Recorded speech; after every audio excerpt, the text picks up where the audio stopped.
Baik, bismillahirrahmanirrahim. Assalamualaikum warahmatullahi wabarakatuh. Selamat pagi, salam sejahtera bagi kita semua. Mohon izin, Ibu Moderator, apakah suaranya cukup jelas atau terlalu sayu-sayu atau gimana, Bu? Sangat jelas, Pak. Seperti semangat Pak Salman dan teman-teman di sini gitu.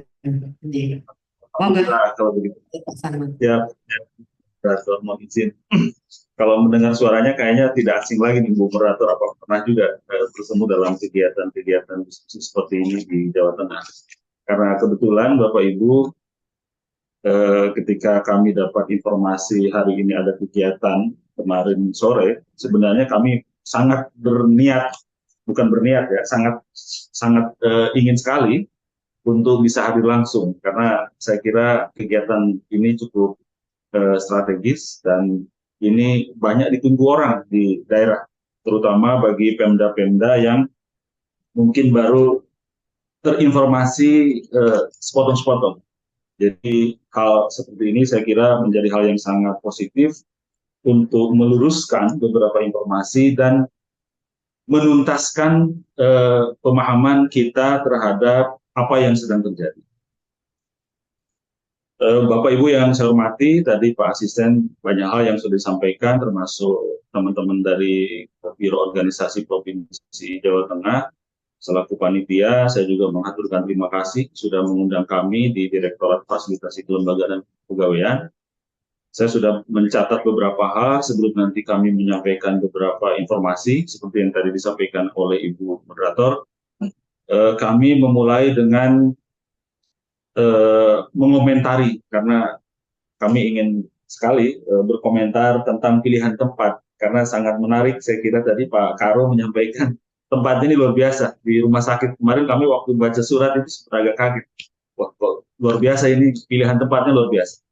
Mudah-mudahan membawa semangat lain ketika kita bicara kegiatan dan kelihatannya ini menjadi sangat inline dengan Impres nomor 1 Pak Presiden dari sisi pilihan. Jadi kami Pak Karo sangat mengapresiasi Bapak sudah memilih tempat yang dalam hal ini secara tidak langsung sudah menjabarkan betul tentang Impres nomor 1 2005.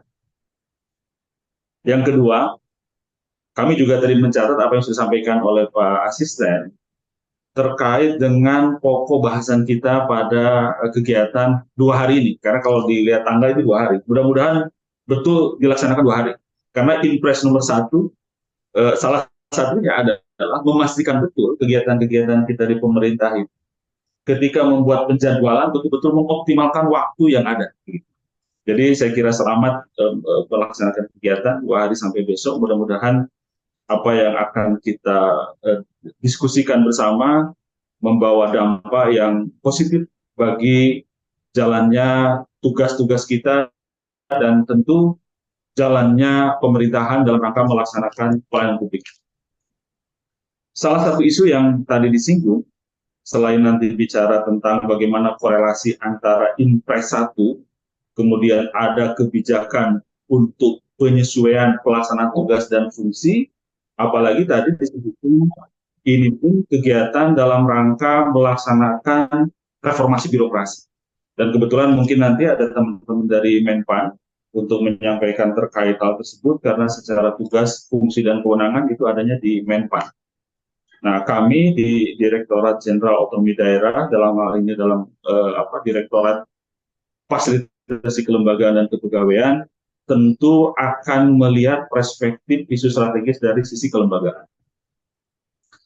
Bapak Ibu serta kegiatan yang saya hormati, baik yang langsung hadir di ruangan Aula RSUD maupun kami lihat juga banyak peserta Zoom dari perwakilan 35 kabupaten kota kalau tidak salah di Jawa Tengah. Kami memulai dengan isu adanya penambahan perangkat kelembagaan di tingkat pusat. Bapak Ibu yang saya hormati, kami ingin memastikan betul ketika ada kebijakan baru, ada penambahan kelembagaan di tingkat pusat, kami melihat hal tersebut adalah jangan ditangkap bahwa ini sebuah perintah atau sebuah ajakan, gitu apalagi itu ajakan bahwa pemerintah daerah juga harus mengikuti pendekatan penambahan kelembagaan.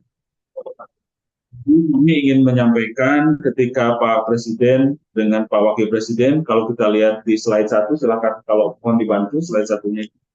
Kalau kita membaca dari Asta Cita itu, isu yang akan kita diskusikan atau beberapa informasi yang ingin kami sampaikan itu terkait dengan Asta Cita di poin 7. Jadi poin 7 itu kalau kalau kalau boleh kami bacakan, yaitu dalam kerangka reformasi politik, hukum, birokrasi, serta memperkuat pencegahan pemberantasan korupsi dan narkoba. Jadi dalam posisi inilah kami mencoba menjabarkan, kemudian muncullah kerangka kelembagaan yang seperti muncul di slide 2. Dua tersebut silakan next. Nah, di slide 2 ini menjadi isu yang cukup luar biasa, apalagi tadi sudah beberapa kali disinggung oleh Pak Karo, Pak Asisten, bahkan Ibu narasumber, menyampaikan kami harus seperti apa di daerah. Kalau kita lihat dari kotak kementerian koordinator saja, itu kan sudah ada 8.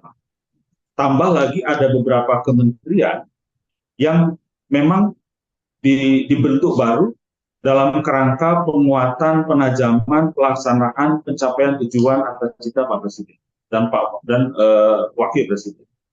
Jadi kami ingin menegaskan Bapak Ibu di Provinsi Jawa Tengah, karena hari ini yang menginisiasi baru Provinsi Jawa Tengah mensosialisasikan terkait dengan bagaimana penataan kelembagaan. Kalau kami menyebutnya adalah transformasi penataan kelembagaan dalam kerangka menyusun pemerintahan baru.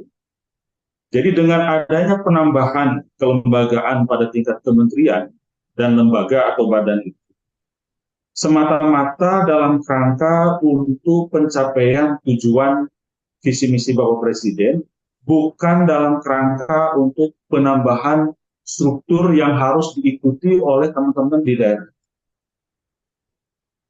Jadi sederhananya begini, kami ingin mengajak kita coba berpikir sejenak. Ketika menangkap ketika menerima fenomena seperti ini, pendekatan cara berpikirnya adalah pendekatan cara berpikir fungsional. Apalagi nanti kalau kita kaitkan dengan pendekatan dengan kebijakan reformasi birokrasi, bahwa kita dalam berpemerintahan hari ini adalah mendorong peningkatan mengoptimalisasikan fungsi-fungsi pemerintahan, bukan semata-mata dalam kerangka penambahan atau pendekatan struktural. Jadi kita bacanya bagaimana dengan struktur yang sudah ada, tentu ini bicaranya di Pemda. Jadi dengan struktur yang sudah ada di Pemda, tapi semua fungsi yang diperintahkan melalui bentuk perangkat kelembagaan hari ini kita bisa optimalkan. Jadi kami ingin mengajak, memastikan betul, termasuk kami ingin merespon tadi apa yang disampaikan oleh Ibu moderator. Kami di daerah membaca ini seperti apa. Jadi cara membacanya adalah bagaimana dengan pendekatan fungsional, bahwa struktur yang seperti ini semata-mata bukan strukturnya yang kita tangkap, tapi penajaman fungsinya yang harus segera kita respon di daerah. Jadi cara meresponnya, cara menindaklanjutinya, tahapan pertamanya adalah dengan pendekatan fungsional. Bukan melalui pendekatan strukturnya. Kenapa kami menyampaikan itu? Karena kalau kita kaitkan, kalau kita korelasikan, karena salah satu isu tadi yang disinggung adalah adanya impres nomor 1, kalau kita semata-mata menangkap ini, merespon ini dengan pendekatan struktural, akhirnya akan tidak nyambung. Makanya kalau saya baca sepintas dari dari kerangka acuan yang disampaikan oleh teman-teman panitia itu, dari mulai paragraf 1 sampai dengan paragraf akhirnya itu, muncul lebih dari 2 kali kata bingung. Kami di daerah bingung merespon ada kebijakan ini, kemudian posisi kondisinya seperti ini, ke depan kami bingung harus seperti apa. Kurang lebih seperti itulah kalau kami baca sepintas terkait dengan kerangka acuan yang disampaikan, yang coba kami baca sepintas itu. Jadi Bapak Ibu, dalam kondisi situasi seperti ini, kita harus memastikan betul kondisi existing struktur. Sederhananya adalah kita bicara kelembagaan hari ini, bagaimana bisa mengoptimalkan fungsi fungsi-fungsi yang tercermin dari keberadaan kelembagaan pada tingkat pusat. Katakanlah, sebelum nanti kami masuk terhadap isu yang ketiga, isu bagaimana adanya pembentukan ekonomi kreatif yang tadinya digabungkan dengan pariwisata. Hari ini ada Kementerian Ekonomi Kreatif. Bapak Ibu, sebelum sampai ke sana, kami ingin memberikan gambaran yang umum dulu. Hari ini, ketika bicara tentang urusan pemerintahan, karena dalam Undang-Undang 23 basis pendekatan pembentukan penyerahan kewenangannya berbasis pada urusan pemerintahan, ada 32 urusan. Kalau kita lihat coba terus lanjut setelah ini, mohon dilanjut dulu. Next, lanjut terus. Nah ini, kita kerangkanya dalam kerangka basisnya urusan. Hari ini, kalau kita melihat, membaca, memperhatikan, kita kaitkan dengan perangkat kelembagaan dengan adanya 8 kementerian koordinator, kemudian ada beberapa kementerian dan lembaga baru, kami beri ilustrasi saja. Misalkan kurang lebih ada 5 urusan, kurang lebih ada 5 urusan, yang hari ini kelembagaannya lebih dari 1. Katakanlah pendidikan. Kalau kita menggunakan kacamata struktural begitu, kelembagaannya di pemerintahan itu sudah ada 2 sekarang. Tidak hanya 1 kementerian. Ada Kementerian Pendidikan Dasar Menengah, ada Kementerian Pendidikan Tinggi dan Teknologi. Jadi kalau kata struktural, pendidikan saja hari ini kalau kita mendekatinya, apalagi nanti kita meresponnya berdasarkan bahasa struktural, hari ini faktanya ada 2 kementerian yang melaksanakan tugas dan fungsi pendidikan. Kemudian tenaga kerja, sama juga ada 2 kementerian. Kemudian juga ada koperasi dan UMKM, sama juga dilaksanakan oleh 2 kementerian. Termasuk tadi bicara 1 urusan pariwisata. Bahkan kalau kita membacanya berdasarkan Undang-Undang 23 itu kan masuk pada kelompok urusan pilihan.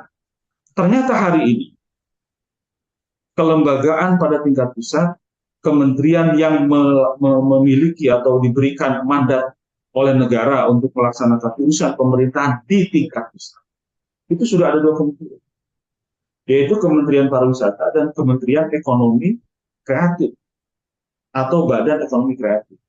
Nah, oleh karena itu, Bapak Ibu, kalau kita kembalikan ke asas pembentukan kelembagaan, coba kita buka di slide nomor 4 kalau tidak salah, kembali ke atas. Jadi, kembali, slide nomor 5. Kalau kita membaca ini dari aspek struktur, tentu apa yang dirasakan oleh teman-teman di daerah, tentu ini tidak juga hanya di Jawa Tengah begitu, karena kebetulan hari ini pun teman-teman di DKI juga membahas tentang hal yang sama, makanya Pak PLH Direktur tidak bisa hadir secara langsung hari ini. Jadi kita lihat bagaimana PP 18 itu sudah menetapkan asas ketika membentuk perangkat daerah, ketika membentuk kelembagaannya, menjabarkan pendekatan struktur yang selama ini kita gunakan. Saya pernah menyampaikan juga, dan ini kalau tidak salah juga acara yang diinisiasi oleh teman-teman Korpi di Jawa Tengah, bahwa ketika bicara perangkat daerah, tidak serta-merta harus melihat bagaimana posisi struktur kelembagaan di tingkat pusat. Yang harus kita pastikan pertama itu adalah apakah ada urusan, apakah ada mandat kewenangan yang akan kita lakukan dengan adanya perangkat daerah itu. Oleh karena itu, karena kita hari ini masih menggunakan PP 18, pendekatan pembentukan perangkat daerahnya, kita masih mengacu kepada 8 prinsip yang ada di PP 18. Kita belum bisa keluar dari hal itu. Dan kalau kita baca satu persatu, apalagi kalau kita mau pahami lebih dalam, Bapak Ibu, sebenarnya apapun yang terjadi pada proses kelembagaan di tingkat pusat, dengan menggunakan asas 1 sampai dengan asas 8, semuanya bisa tampung dengan kondisi existing struktur yang hari ini dimungkinkan yang masih ada, atau ada peluang nanti ada dilakukan evaluasi begitu berdasarkan Permendagri 18, karena ada mekanismenya, ada instrumennya, ada metode yang bisa kita gunakan. fungsi-fungsi baru yang tercermin dari kelemahan baru masih bisa terwadahi. Jadi kami ingin memastikan betul, Bapak Ibu, walaupun di tingkat pusat ada satu urusan, ada penambahan kementerian, dengan kondisi asas pembentukan perangkat daerah bersama 18, pada prinsipnya masih bisa tertampung. Katakanlah kalau misalkan kita memberikan penekanan kepada poin 1 dan poin 2 misalnya. Ada tidak urusan baru dengan adanya penambahan kementerian baru? Itu pertanyaan prinsip yang sebenarnya Bapak Ibu bisa menjawab sendiri. Kecuali ada kementerian, kecuali ada kelembagaan, kecuali ada badan yang dibentuk baru oleh pemerintahan, secara urusan tidak tercantum, secara urusan tidak termuat dalam kerangka pelimpahan kewenangan di Undang-Undang 23. Sejauh pembacaan kami, apa yang sudah dibentuk, yang sudah menjadi kebijakan politik hari ini, ada penambahan kelembagaan itu, prinsip semua urusannya sudah ada, sudah masuk. Artinya, kalau kita menggunakan pendekatan fungsional, teman-teman di daerah sudah sepatutnya, sudah selayaknya, supaya tidak menjadi kebingungan, supaya kita tidak menjadi galau, ya kita optimalkan berdasarkan pendekatan fungsional. Katakanlah misalkan kita masuk isu ketiga terkait dengan adanya surat keputusan bersama Pak Mendagri dengan Menteri Ekonomi Kreatif dan atau Kepala Badan Ekonomi Kreatif. Itu kan pada prinsipnya urusannya ada, yaitu masuk pada urusan pariwisata. Oleh karena itu, kalau misalkan hari ini katakanlah untuk tingkat provinsi, nomenklatur ekonomi kreatifnya masih dilekatkan pada posisi dinas pariwisata. Tidak ada satu aturan pun yang kita lakukan dan tidak ada tidak ada perintah kewajiban yang secara tegas dibunyikan dalam undang-undang bahwa semua daerah bentuknya harus membentuk dinas. Nanti kami coba sampaikan beberapa poin, terutama di SKB itu, di poin tentunya sudah sangat jelas. Daerah-daerah mana yang memang diberikan penekanan untuk dibentuk setingkat dinas. Kalau hari ini existing misalkan dalam bentuk belum sampai pada bentuk dinas, itu tidak ada masalah yang perlu diresolve. Tinggal bagaimana mengoptimalkan, tinggal bagaimana memfungsikan, tinggal bagaimana memastikan bahwa urusan kewenangan termasuk nanti penjabarannya program, tugas dan fungsi, apalagi ada persoalan terkait itu bisa ditangani dengan struktur yang ada hari ini. Apalagi kalau kita menggunakan pendekatan atau kita kaitkan dengan lahirnya Impres nomor 1, bahkan menjadi sangat pasti bahwa kita fokus kepada efisiensi, tidak melulu bagaimana kita membentuk, mengembangkan atau menambah struktur baru hanya karena melihat, hanya karena membaca, hanya karena merespon adanya penambahan kelembagaan pada tingkat pusat. Oleh karena itu, Bapak Ibu, kami ingin memastikan pada kondisi situasi seperti ini, yang pertama, ketika bicara kelembagaan perangkat di daerah, karena kerangka regulasinya masih ada PP 18, kita masih menggunakan kerangka acuan seperti ini. Yang kedua, kalau ditanya, kami meresponnya seperti apa? Tentu Bapak Ibu juga harus segera memulai melaksanakan, mengimplementasikan, karena sudah cukup lama pada 18 ini, apakah sudah dilakukan pemetaan dan evaluasi. Evaluasinya menggunakan apa? Kalau tidak salah kami baca di jadwal acara ini, nanti ada teman-teman dari biro organisasi kami, kalau memang betul bisa hadir, kita kan ada Permendagri 99. Disitulah nanti akan dilihat, akan dilakukan evaluasi, begitu, bagaimana efektivitas, bagaimana efisiensi kelembagaan-kelembagaan yang hari ini ada. Jadi ketika bicara evaluasi kelembagaan itu, jangan digunakan sebagai dasar pembenaran adanya penambahan. Agak jarang kami menemukan teman-teman di daerah, tidak hanya Provinsi Jawa Tengah, begitu, di provinsi-provinsi lain pun, ketika bicara evaluasi, kecenderungannya dijadikan justifikasi adanya penambahan. Belum banyak daerah yang berpikir logika dibalik. Maksud logika dibalik itu begini. kami akan mengevaluasi dalam kerangka pengurangan perangkat daerah. Karena kami ingin mengoptimalkan fungsi-fungsi yang ada dengan jumlah perangkat daerah yang semakin kecil, tapi urusan-urusan fungsi, apalagi fungsi pelayanan publiknya menjadi optimal. Itu sangat jarang sekali kami mendengar itu. Kecenderungan-kecenderungan yang terjadi ketika bicara evaluasi kelembagaan itu hari ini masih dalam kerangka mencarikan justifikasi bagaimana kami mengembangkan, bagaimana kami memekarkan. Padahal dalam kerangka kerangka regulasi kita, PP 18 kita, memang betul di situ tidak ada pembatasan jumlah perangkat daerah. Betul, tidak ada pembatasan. Yang ada itu adalah perumpunan urusan. Yang ada itu adalah bagaimana tipologi masing-masing kelembagaan perangkat daerah. Nah, oleh karena itu, kami ingin mengajak, ingin memastikan Bapak Ibu ketika membaca sebuah kebijakan, ketika akan merespon kebijakan-kebijakan baru, tentu cara pandangnya harus menggunakan cara pandang tidak hanya melihat dari satu sudut pandang. Minimal ada dua sudut pandang. Ketika ada penambahan kelembagaan di tingkat pusat, jangan semata-mata dibaca dari sisi struktur. Kita baca dari aspek bagaimana dari sisi fungsinya. Kemudian apalagi hari ini dengan munculnya Inpres nomor 1, kita dipastikan betul apa yang sudah kita lakukan selama ini, apakah memang sudah betul-betul mencerminkan kinerja capaian dalam kerangka pelayanan publik.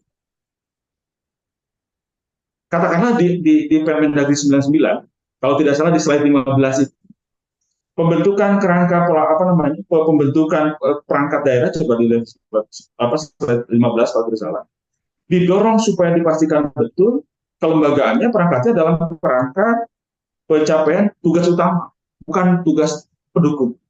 Oleh karena itu, tentu pelaksanaan pelayanan publiknya yang diutamakan. Jadi bukan dibalik begitu. Jadi kerangka pembentukan kelembagaannya dalam kerangka mendorong kelembagaan-kelembagaan yang betul mengoptimalkan tugas-tugas utama dari pemerintah, bukan tugas-tugas pendukung. Nah, kalau kita sudah komit terhadap apa yang sebenarnya diperintahkan berdasarkan PP 18, kemudian kerangka Permendagri 99, kami kira Bapak Ibu pada tahapan ketika melihat ada situasi kondisi seperti ini, tentu kita bisa lebih bijak, tentu kita bisa kembali mengevaluasi apa-apa yang selama ini sudah kita laksanakan bersama. Karena banyak sekali beberapa kecenderungan, misalkan ketika menangkap ada peluang, ada perangkat, ada urusan, ada program baru, wah ini harus dibentuk dulu. Padahal selama ini sudah ada. Misalkan ada hal-hal yang memungkinkan dibentuk perangkat-perangkat di luar dinas, misalkan ada cabang dinas, ada UPT. Padahal sebenarnya sudah optimal dengan adanya dinas, tapi karena ada peluang akhirnya dibentuk. Tapi ada juga yang terbalik. Ada yang seharusnya dikerjakan saat ini melalui UPT malah tidak dibentuk, malah dibiarkan saja. Nah, hal seperti itu saya kira hal itu menjadi bahan untuk kita mempertimbangkan bagaimana sebenarnya yang seharusnya ketika kita akan melakukan penataan pembinaan perangkat daerah ketika ada kondisi seolah-olah secara struktur ada penambahan, tapi kan itu di pusat. Sampai hari ini, Bapak Ibu, kami ingin memastikan belum ada perintah mandatori undang-undang untuk memerintahkan teman-teman di Pemda menyesuaikan dari sisi kelembagaan dengan adanya penambahan jumlah KL di tingkat pusat. Belum ada undang-undangnya. Nah, yang paling baru itu, ini masuk ke isu ketiga, saya kira ini isu terakhir yang kami ingin sampaikan pada sesi sharing informasi pagi hari ini, yaitu terkait dengan pembentukan Dinas Ekonomi Kreatif. Bapak Ibu, teman-teman provinsi terutama karena nanti yang akan memastikan betul tindak lanjut di kabupaten kota sesuai dengan Undang-Undang 23, kewenangannya ada di provinsi, maka kami ingin memastikan betul supaya teman-teman memahami betul apa yang menjadi makna dari penetapan SKB. Pertama, SKB itu dibuat kami dengan Kementerian Ekonomi Kreatif dalam kerangka memastikan terlaksananya tugas fungsi ekonomi kreatif. Karena sekarang ada kelembagaannya, dulu hanya badan, sekarang menjadi menteri, walaupun masih kementerian dan garis miring badan. Poin pentingnya dalam SKB itu, terutama di poin ke-7, Bapak Ibu, kalau Bapak Ibu sudah menerima, mungkin sudah membaca, kami ingin memastikan kembali, tolong diperhatikan betul pada poin ke-7 dari isi SKB. Poin ke-7 itu sudah jelas secara norma hukum, di situ sudah sangat jelas, bahwa ada 5 kriteria yang memang didorong untuk membentuk. Bahkan kalau kita menggunakan pendekatan pilihan kata, ini kan pilihan katanya juga dapat. Jadi jangan hanya melihat, oh ini ada SKB kita bentuk dinas, tidak seperti itu. Jadi kalau kita baca di poin ketujuhnya, bahwa dinas masing-masing provinsi dan kota dapat dibentuk dengan memenuhi kriteria. Itu ada 5 kriteria, Pak. Jadi bagi Bapak Ibu yang sudah membaca, kalau kita pastikan saja kriteria pertama, misalnya, 5% dari total pendapatan daerah. Kalau tidak, artinya tidak memenuhi kriteria. Jadi tidak perlu membentuk. Jadi kalau PAD-nya masih di bawah 50%, ini tidak masuk pada kriteria pertama, jadi sudah gugur secara sendirinya. Jadi jangan lagi berpikir bagaimana kami bentuk dinas, tidak. Secara norma SKB sendiri sudah terkunci bahwa yang dapat membentuk bukan diperintahkan membentuk. Jadi Ibu Moderator, kami ingin menekankan betul pada isu ketiga ini karena ini kami perlu luruskan begitu. Jadi kriteria pertama dari Pemda provinsi, kabupaten kota yang memang dapat membentuk, bukan diperintahkan membentuk, adalah 50% PAD-nya dari provinsi. Kalau tidak ke situ ya, saya kira kan tidak masuk. Apalagi yang kedua misalnya, apakah daerah tersebut sudah juga pemenuhan anggaran mandatorinya? Nah ini juga tidak masuk. Kalau mandatorinya saja belum dipenuhi, kenapa harus capek-capek membentuk dinas ekonomi kreatif? Dan kami pastikan betul yang hari ini adanya diwadahinya dalam dinas pariwisata, pasti fungsi itu sudah ada. Makanya pendekatan optimalisasi fungsilah yang paling utama saya kira, yang perlu dipertimbangkan oleh teman-teman di provinsi maupun kabupaten. Kalau kita turunkan lagi kriteria ketiga, apakah Bapak Ibu penganggaran untuk belanja kepegawaiannya sudah di bawah 30%? Kalau tidak masuk juga, Pak. Kalau masih tinggi, tentu selesaikan dulu yang sudah jelas-jelas diperintahkan dalam Undang-Undang HKP itu. Jadi dari pola penganggaran saja, ketika bicara penganggaran kepegawaian masih di atas 30%, artinya Bapak Ibu tidak usah terbebani, tidak usah bingung membentuk atau tidak dinas ekonomi kreatif. SKB sendiri sudah memberikan rambu-rambu itu, saya kira. Apalagi kalau kita turunkan ke bawah, apakah dengan dibentuknya dinas itu akan menjamin peningkatan PAD? Kita kan tidak punya juga alat ukur menjamin, kalau tidak. Kecuali Bapak meyakini betul bahwa ketika ada dinas itu, PAD-nya akan di atas 20%, langsung mendongkrak misalnya. Jadi yang lain-lain kebutuhannya akan menjadi optimal kalau ada dinas. Saya kira kalau memang bisa menjamin itu, saya kira clear. Kalau tidak, ya tidak usah harus dibentuk. Nah kemudian yang terakhir, kriteria terakhir yang dipastikan betul oleh SKP adalah kalau pemerintah daerah dapat menginflasi selama 2 tahun kisaran 2,5%. Nah, saya kira ini juga tidak terlalu mudah buat teman-teman di daerah. Oleh karena itu, pada forum yang sangat baik ini, kami ingin memastikan betul keberadaan SKB ini jangan dibaca sebagai bentuk perintah untuk membentuk dinas. Ada 5 kriteria yang harus dibaca betul, dipastikan betul, terpenuhi atau tidak. Kalau tidak, kondisi existing perangkat daerah hari ini saya kira tinggal didorong bagaimana mengoptimalisasikan fungsi yang sudah ada. Beda halnya kalau belum terwadahi hari ini, ya tentu harus dicarikan. Gitu. Jadi kalau belum ada, saya kira segera dicarikan tempatnya, dioptimalkan fungsinya, kemudian baru kita laksanakan apa yang menjadi program-program pemerintah pusat sesuai dengan kondisi kemampuan dan ketersediaan SDA dan SDM yang dimiliki oleh teman-teman di daerah. Saya kira. Bapak Ibu yang saya hormati, Bu Moderator mohon izin karena tadi waktu cukup panjang, mungkin nanti bisa kita lebih banyak diskusi. Pada sesi ini juga kami ingin memastikan betul posisi strategis teman-teman di provinsi. Saya ingin mengapresiasi Pak Akar Organisasi sudah menyelenggarakan ini, karena bagaimanapun sesuai dengan amanat Undang-Undang 23, pembinaan pengawasan untuk kota ada di provinsi, maka ke depan kegiatan kita seperti ini sangat baik sekali. Teman provinsi maupun kota nanti, karena tanggung jawab provinsi lah memastikan apa yang harus diperintahkan dilaksanakan teman kabupaten kota. Jadi sangat bagus, sangat strategis, karena bagaimanapun posisi provinsi adalah perwakilan pemerintah pusat untuk memastikan pelaksanaan pembinaan umum ketika bicara kelembagaan di tingkat kabupaten kota.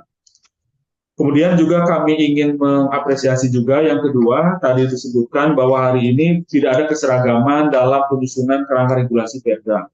Di sini sudah disebutkan, jadi ada dua produk hukum yang memang akan menjadi dasar ketika nanti kita penyesuaian penataan perangkat daerah.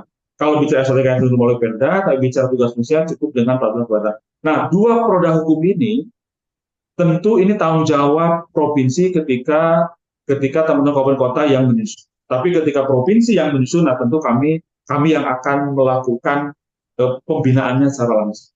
Nah, oleh karena itu, ketika dalam menghadapi situasi kondisi seperti ini, maka pastikan betul cara membaca dalam kerangka regulasi yang dibuat oleh teman-teman di daerah adalah pendekatan mengoptimalkan fungsi.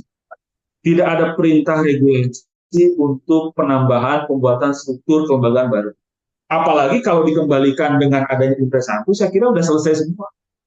Udah jelas kok hari ini pemerintah mengajak, menghimbau, bahkan kalau kita baca dari pendekatan penganggaran, perintahnya jelas, kita mengefisiensikan anggaran. Sekarang kalau bicara efisiensi anggaran, kenapa kita harus terbebani dengan penambahan struktur yang tidak diperintahkan?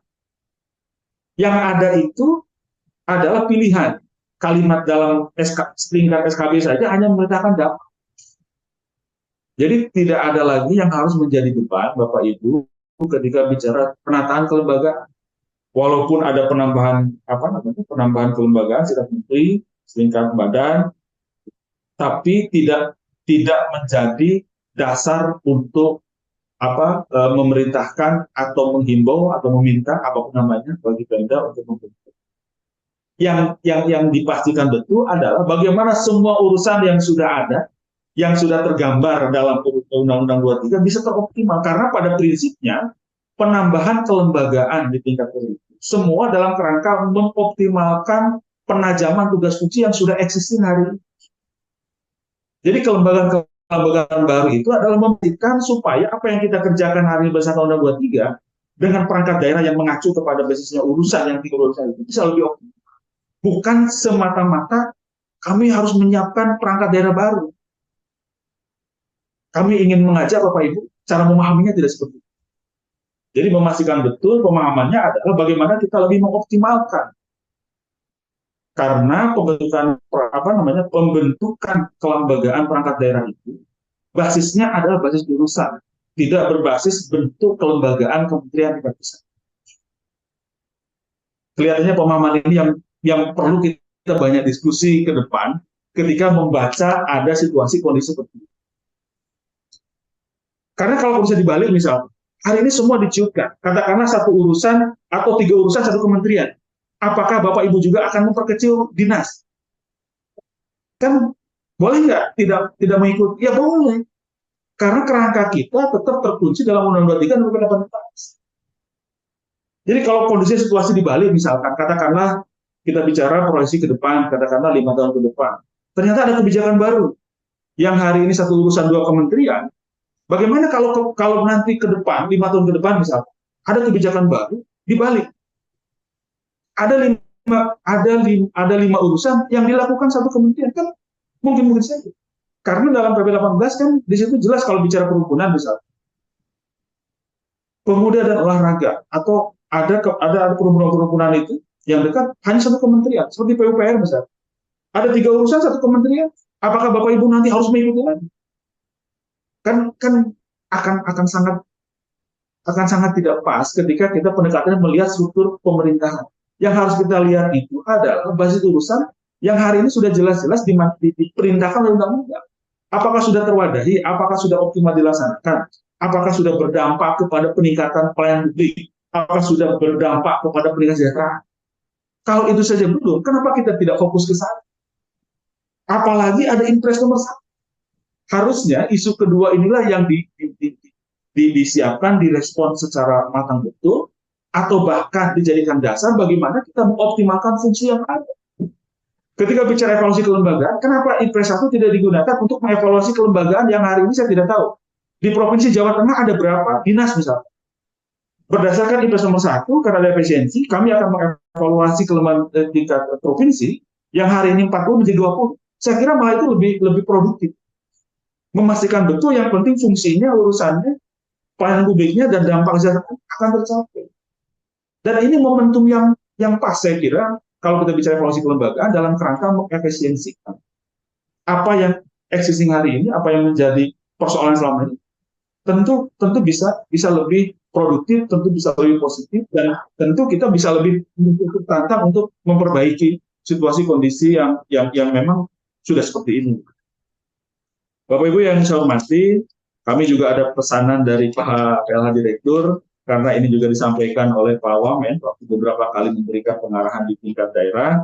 Jadi pertama mengingatkan betul bahwa bangunan birokrasi tingkat pusat tadi juga kami singgung, tidak harus dibaca semata-mata untuk juga direspon secara struktural. Jadi karena di pusat bertambah daerah tidak seperti itu.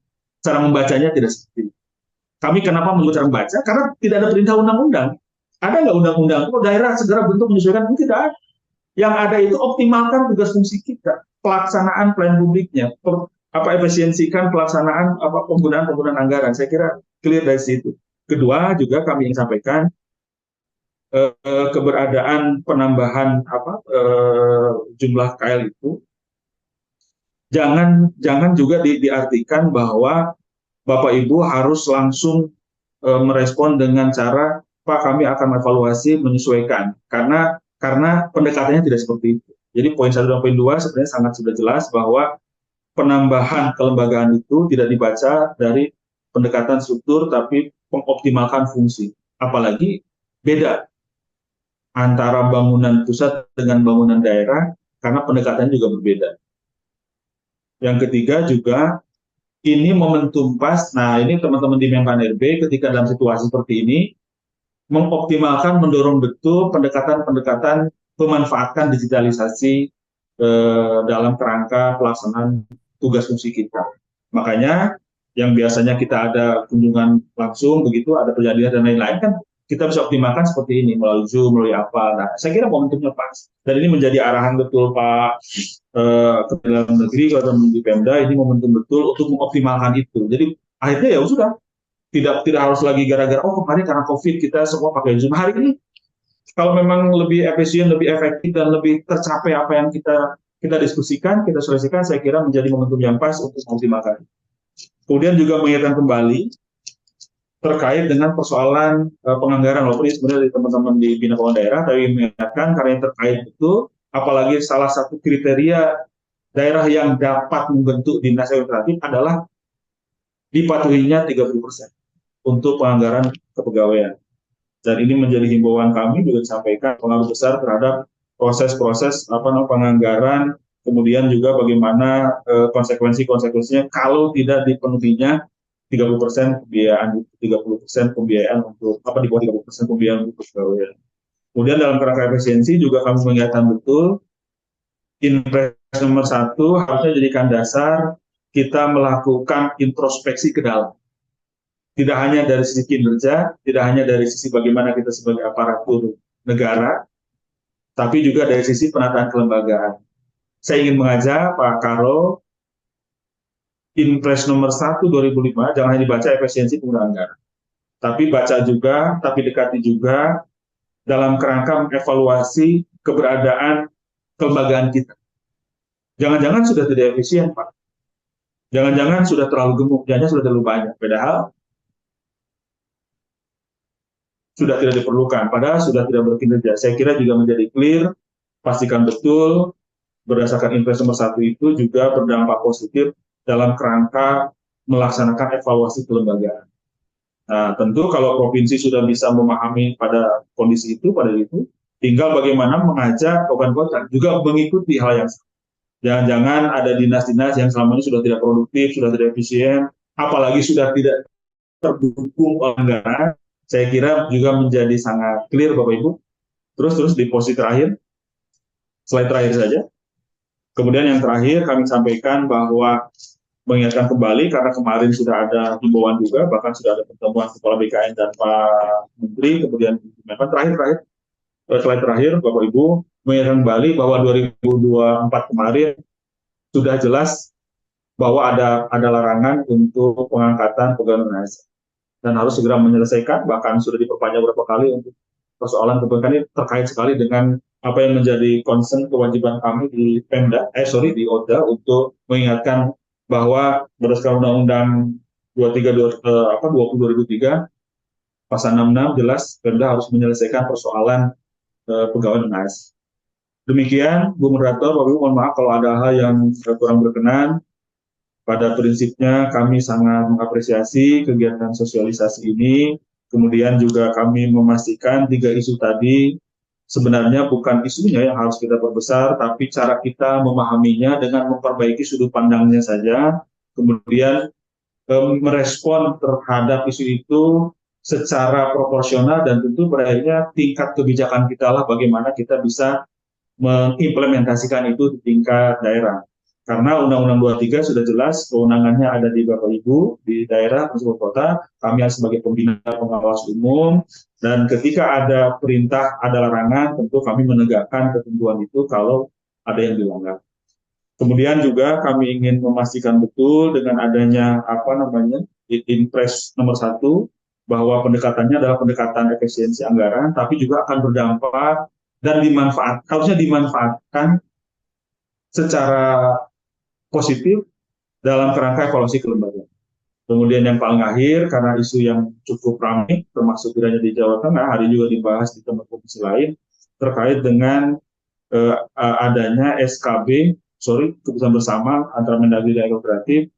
SKB itu tidak memerintah, tapi memberikan pilihan. Daerah dapat membentuk. Jadi tidak diperintahkan. Dan itu pun ada kriterianya. Jadi tidak mentah-mentah semua daerah menjadi dinas. Jadi ada 5 kriteria, silahkan dibaca secara cermat begitu. Kemudian nanti kita bisa diskusikan lebih lanjut pada kegiatan daerah atau diskusi secara langsung gitu terkait dengan kriteria itu. Kalau di luar kriteria ya sudah kondisi existing. Dan kami pesan sekali bahwa pendekatan mengoptimalkan fungsi lah yang paling produktif bagi kita ke depan dalam rangka memastikan ketika kita diberi amanah oleh negara menjadi pemegang atau pelaksana kebijakan sebagai birokrat, sebagai ASN, bisa memberikan yang terbaik bagi keberlangsungan kehidupan bernegara, bermasyarakat, dan tentu berpemerintahan, karena tugas utama pemerintahan adalah memberikan pelayanan publik dan memastikan betul tercapainya tingkat kesejahteraan yang hakiki bagi masyarakat. Saya kira sementara itu yang bisa kami sampaikan. Mohon maaf kalau ada yang kurang berkenan. Sekali lagi terima kasih sudah mengundang. Mohon maaf belum bisa hadir secara langsung. Mudah-mudahan pada kegiatan saya bisa hadir. Kalau memang ada hal yang kita bisa diskusikan dengan senang hati, saya akan sangat merespon itu.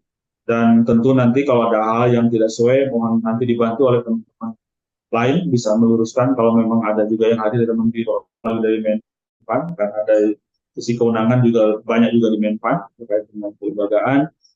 Kami hanya menyampaikan apa yang menjadi kewenangan kami sesuai dengan tugas dan fungsi kami. Jadi dalam kerangka transformasi kelembagaan ini mudah-mudahan isu-isu tadi yang menjadi pokok bahasan hari ini bisa sedikit dapat gambaran nanti pemahaman akan lebih utuh kalau sudah mengikuti kegiatan ini sampai dengan selesai.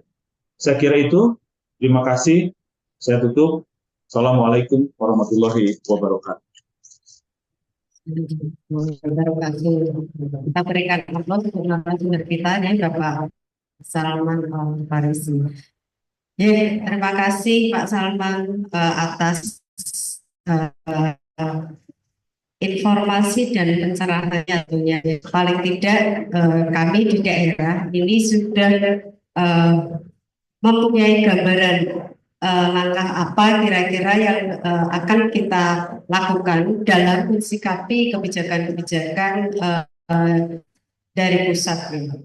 Tadi ada beberapa catatan yang kami tangkap dari apa yang disampaikan oleh narasumber kita, ya Pak Salman, ya. Karena ini memang sebenarnya sangat menarik sekali, ya, sangat menarik dan ini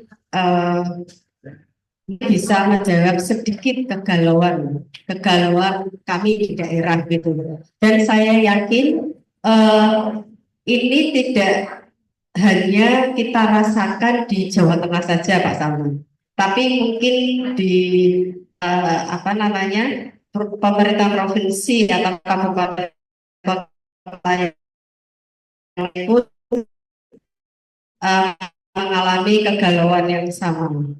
Ya, mungkin sedikit tadi tangkap ya, dari apa yang disampaikan oleh kita daerah, tidak perlu eh, mensikapi kebijakan yang terjadi di pusat ya. Ini eh, dan menjadikan dasar untuk evaluasi kelembagaan ya. Jadi kita cukup eh, bisa melaksanakan kebijakan tersebut dan mungkin dapat mengoptimalkan fungsi-fungsi yang ada dan tentunya dengan adanya arah ke efisiensi tadi ya sesuai Perpres 1 tahun 2025 tadi ya kita mungkin bisa mengoptimalkan fungsi yang ada dan mengoptimalkan jabatan-jabatan fungsional yang sudah apa namanya yang sudah ada untuk pelaksanaan optimalisasi pelaksanaan tugas. Jadi sebaiknya kebijakan-kebijakan yang terjadi di pusat ini tidak semata-mata direspon oleh daerah sebagai suatu instruksi di Pak Salman ya. Ya, untuk gusan-gusun istilahnya untuk menata ulang kelembagaan. Karena memang amanatnya sebenarnya untuk perubahan kelembagaan yang ada di pusat ini sebenarnya memang instruksi dari Bapak Presiden untuk lebih optimalisasi dalam pelaksanaan fungsi-fungsi di lingkungan kementerian lembaga. Kemudian untuk mempersingkat waktunya karena ini sudah jam 11 hampir jam 11.30 ya Bapak Ibu. Mungkin bisa kita buka sesi tanya jawab ya.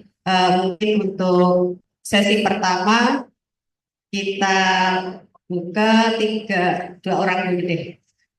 Dua orang karena biasanya satu penanya ada beberapa pertanyaan. Mohon nanti bagi Bapak Ibu yang apa namanya apa yang ditanyakan ini sudah terjawab mungkin bisa dengan pertanyaan atau materi pertanyaan lainnya yang menjadi permasalahan di daerah masing-masing.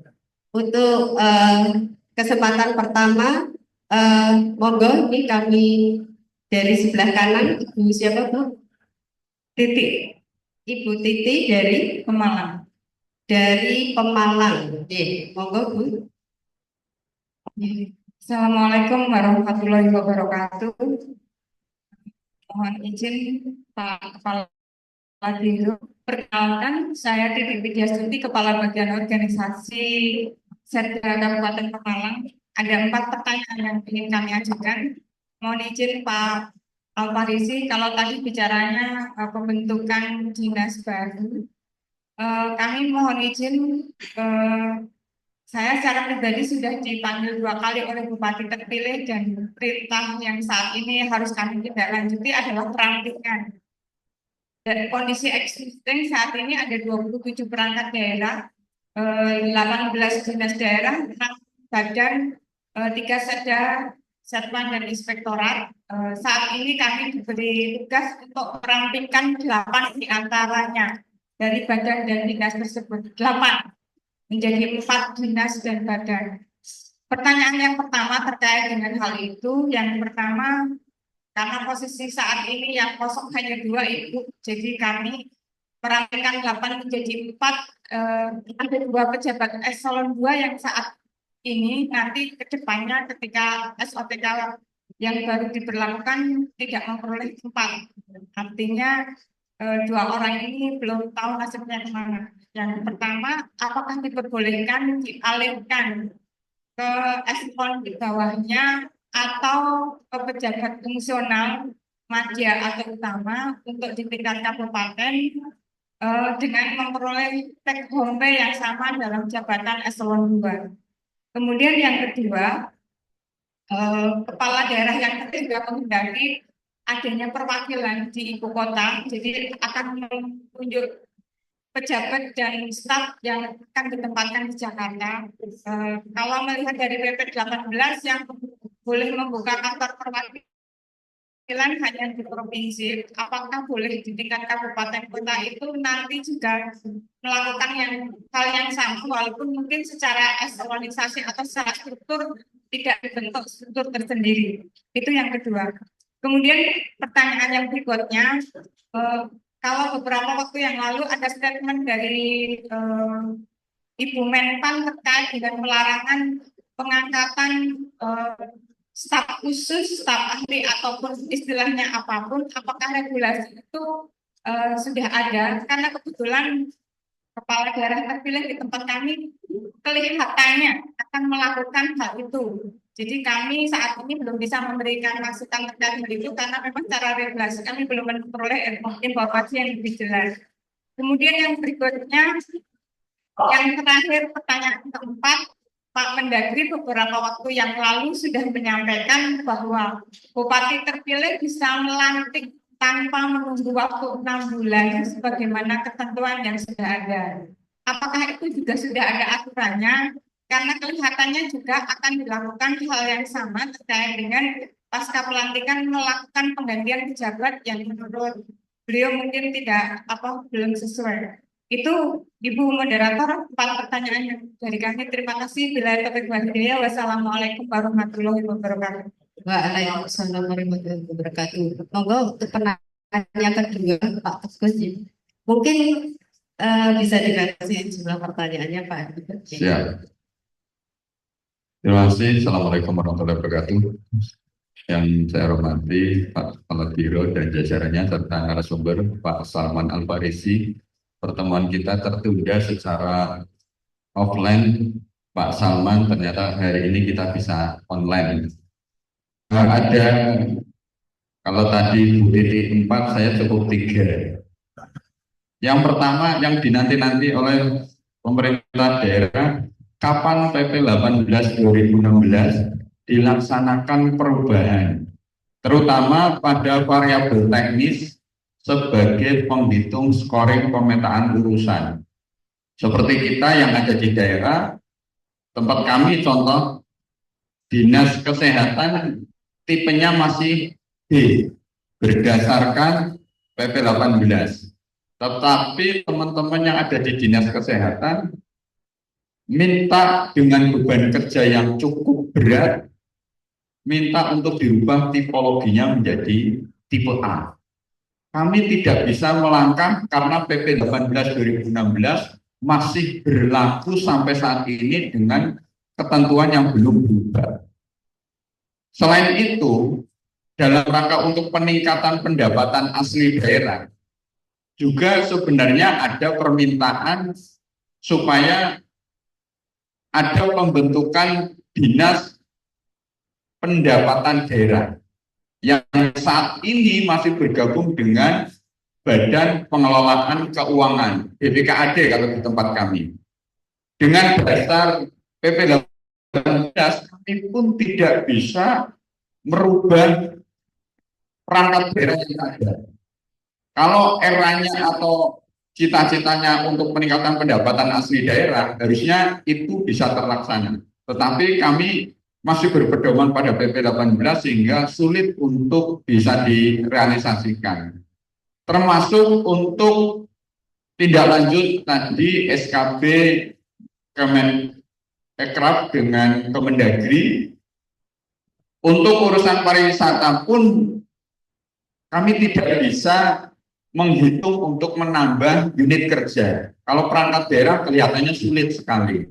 Unit kerja aja kami kesulitan karena di PP 18 untuk variabel teknisnya juga belum ada perubahan, sehingga dasar scoring kami untuk membentuk perangkat daerah atau unit kerja baru sampai saat ini belum bisa. Nah, ini kami mohon nanti informasinya Pak Salman, mudah-mudahan nanti ada kabar baik terkait dengan perubahan PP 18 2016.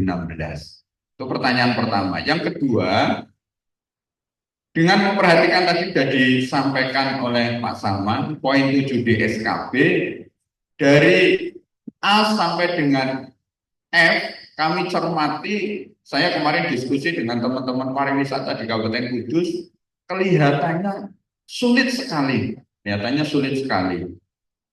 untuk terpenuhi, sehingga perangkat daerah bisa terbentuk. Tadi ketika solusi di PP 18 2016 di variabel teknisnya bisa ada perubahan, kemungkinan kita bisa membentuk unit baru dalam bentuk bidang. Terus yang ketiga, tadi disampaikan juga oleh Pak Salman, Permendagri 99 2018 sebagai landasan untuk pelaksanaan evaluasi kelembagaan perangkat daerah, kami sudah melaksanakan setiap tahunnya untuk KOD.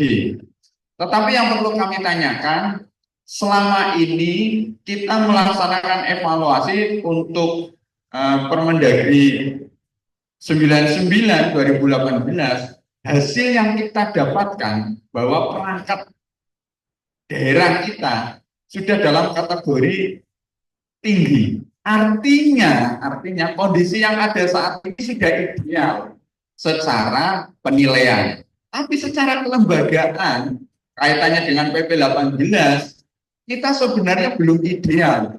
Nah, ini bagaimana implementasinya PP 18 dihubungkan dengan Permendagri 99 supaya bentuk yang efektif, efisien, ideal itu sebenarnya di PP 18 kita masih banyak kekurangan. Mungkin itu yang saya sampaikan, Pak Salman, mohon pencerahan. Sekian, terima kasih. Assalamualaikum warahmatullahi wabarakatuh. Terima kasih Bu Titi dari Pemalang dan Pak Teguh dari Kabupaten Kudus. Jadi Pak Salman ada 7 pertanyaan ini. 7 pertanyaan. Yang pertama dari Ibu Titi terkait dengan apakah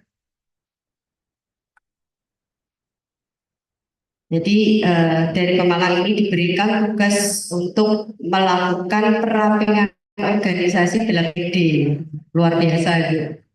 Mungkin ini nilai capaian RB-nya bisa tinggi nih Bu, karena penyederhanaan birokrasinya atau PSO-nya menjadikan bisa bertambah kan tentunya. Namun yang menjadi masalah X itu jadi X atau mantan pejabat yang dirampingkan itu mau dikemanakan, intinya seperti itu. Jadi di sini ada kegelisahan Pak Salman dari Kabupaten Pemalang ketika ada instruksi untuk merampingkan 8 OPD di eselon 2 semua itu. Ini pejabatnya mau dialihkan kemana gitu. Kemudian yang kedua, apakah kabupaten kota dapat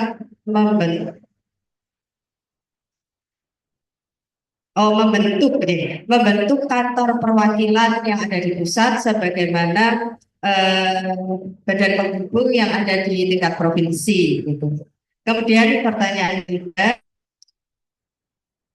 terkait dengan pelarangan pengangkatan status staf khusus di daerah, ya, apakah ini sudah ada regulasinya gitu? Karena memang dan sekarang tidak ada JGJ. Kemudian yang keempat, apakah bupati baru atau kepala daerah baru boleh melantik 6 bulan sebelum 6 bulan ya setelah beliau setelah pelantikan kepala daerah baru. Kemudian untuk pertanyaan dari Kabupaten Kudus ya, terkait dengan scoring. Jadi terkait dengan scoring, ya, kapan PP 18 tahun 2016 ini dilakukan perubahan? Terutama kami juga merasakan ya bahwa untuk variabel-variabel teknis ini rasanya memang sudah tidak relevan lagi gitu, sehingga ada beberapa ya mungkin di dalam indikator-indikator di dalam variabel teknis ini yang mungkin memungkinkan ditambahkan, diusulkan atau apa namanya disesuaikan.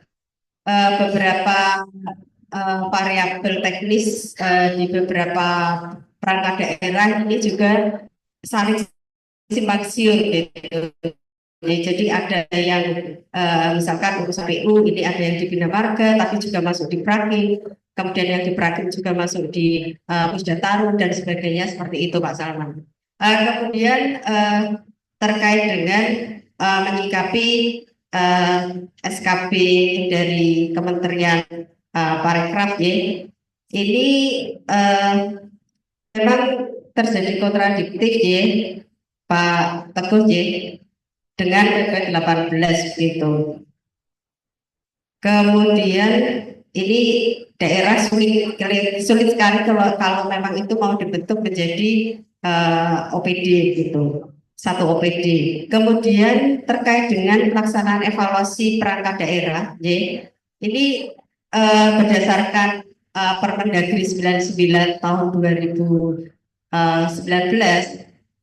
hampir seluruh pemerintah daerah baik di tingkat provinsi maupun di kabupaten kota ini sebenarnya sudah melaksanakan apa namanya amanat untuk melakukan evaluasi kelembagaan, tapi dari sisi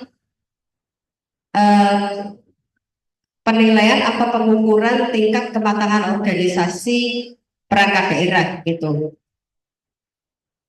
Ini mungkin terjadi hampir di beberapa daerah, di banyak daerah ya Pak Salman. Jadi setelah diukur dengan TKOD, ya, kebanyakan memang diukur dengan TKOD dengan 11 variabel tersebut, kebanyakan perangkat daerah itu nilainya tinggi gitu, tinggi bahkan ada yang sangat tinggi. Namun secara kelembagaan saya sepakat dengan Pak Teguh, ya, secara kelembagaannya itu tidak bisa terpenuhi gitu loh.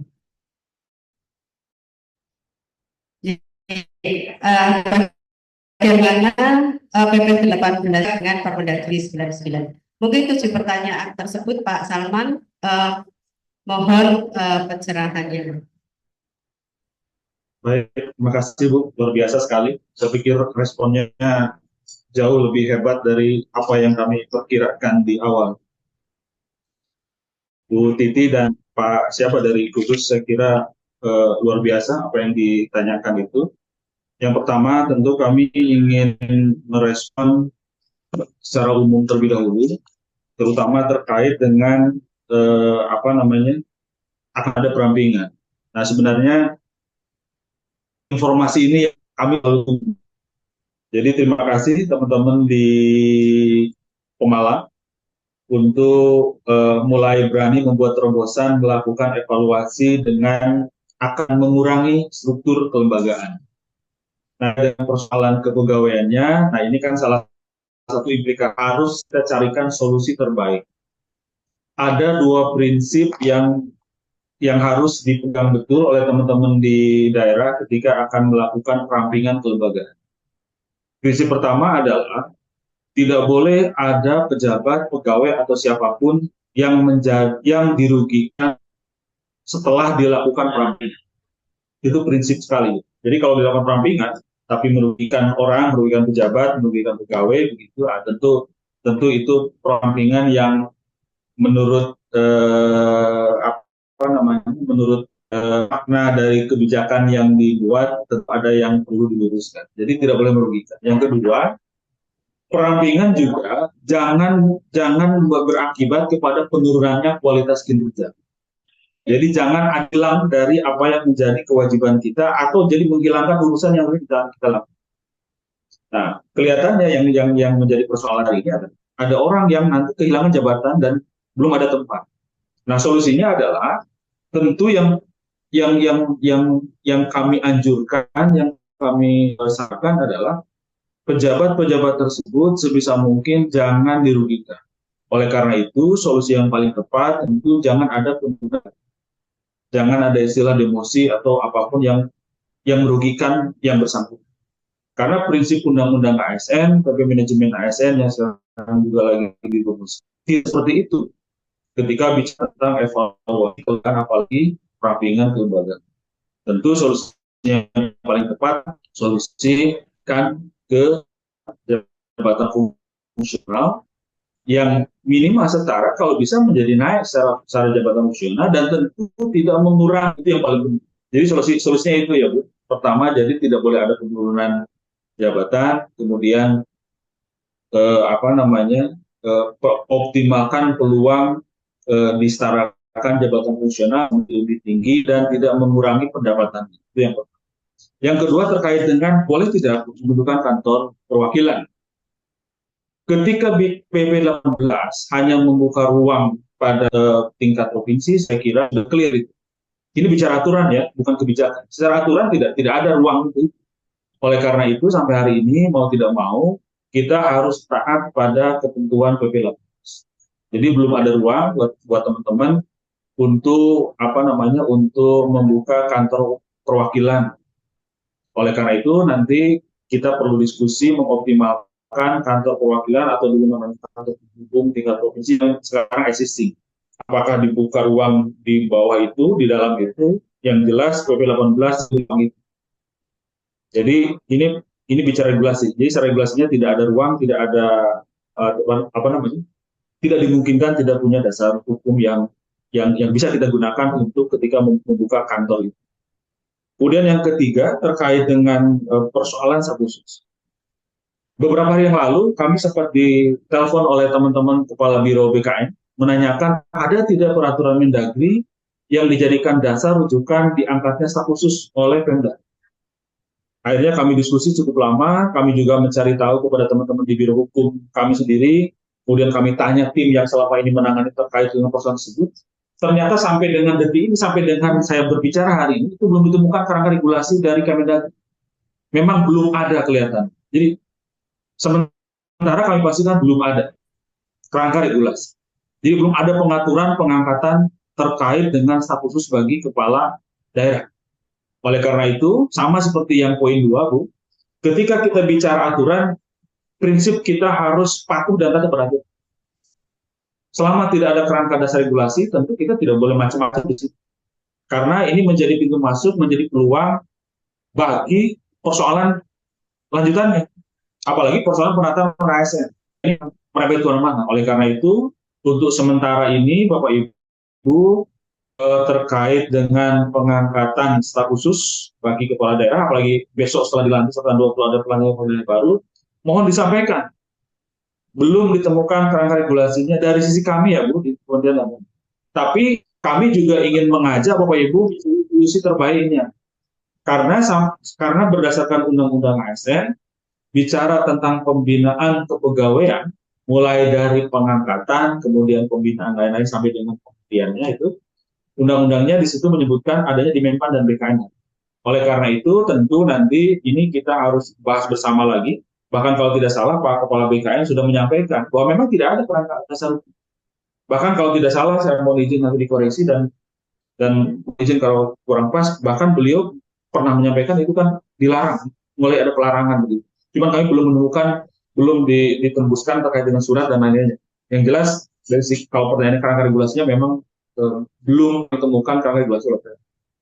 terkait dengan pengangkatan staf khusus. Tapi untuk mencarikan solusi terbaik, apa yang harus kita antisipasi ke depan, tentu nanti kita perlu berkoordinasi, berdiskusi, bahkan kalau perlu teman-teman di Provinsi Jawa Tengah, baik Provinsi maupun Kota, untuk melaksanakan diskusi lebih lanjut, meminta sosialisasi lebih lanjut terkait dengan bagaimana persoalan ini. Karena nanti kerangka kebijakannya ada di mereka, ada di BKN dan kami di Dagri hanya kemudian yang ketiga terkait dengan pengangkatan kepegawaian, pengangkatan pejabat. Prinsip kami di Kementerian Dalam Negeri tentu ada dasar regulasi yang harus diingat oleh Bapak Ibu, yaitu terkait dengan ketentuan Undang-Undang Pilkada. Dalam Undang-Undang Pilkada itu ada pasal 170 dan pasal 162. Nah, 162 inilah yang jadi pertanyaan tadi. Jadi dalam undang-undang itu masih berbunyi bahwa ketika pejabat daerah yang diisi oleh penjabat atau penjabat definitif ketika akan dilaksanakan pilkada 6 bulan sebelum dan 6 bulan sesudah, jelas sekali di pasal 162 Ibu Titi, Undang-Undang 10 2018 dibunyikan bahwa semua penggantian pejabat pada prinsipnya undang-undang itu melarang. Hanya saja ada pengecualian. Pengecualiannya adalah boleh dilakukan penggantian pejabat selama 6 bulan dari masa pelantikan setelah mendapatkan persetujuan tertulis pemerintah. Jadi terkait dengan ada informasi adanya mungkin Bapak Ibu entah melihat langsung atau mendengar secara tidak langsung pergantian pejabat itu akan diizinkan dalam konteks memang setelah mendapat persetujuan tertulis dari Pak Mendagri. Tentu bisa disetujui, tentu tidak akan dihalang-halangi kewenangan undang pilkada, undang ini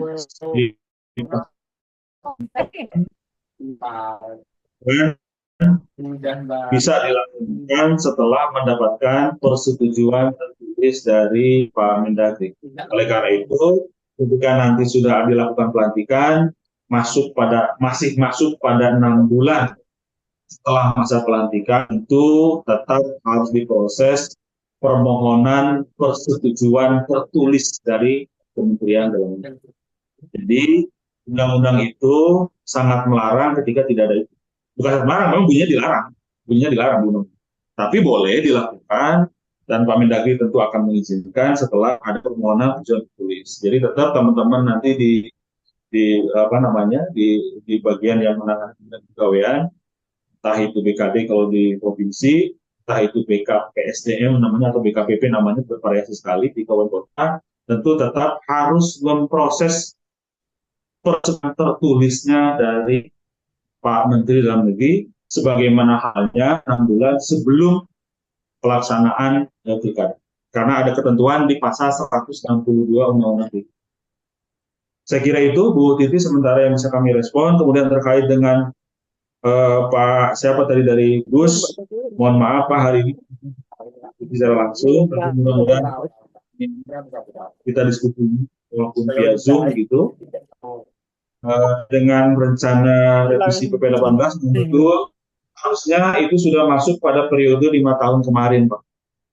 Dan kami sudah mentahapi beberapa hal, kami sudah melakukan beberapa hal, bahkan kami sudah melakukan sosialisasi terkait dengan bagaimana kerangka arah revisinya.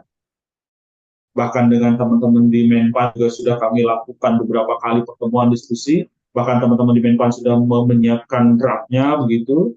Nah, hanya saja setelah masuk ke periode 2024-2029 ada kebijakan baru, yaitu mendorong revisi Undang-Undang 23.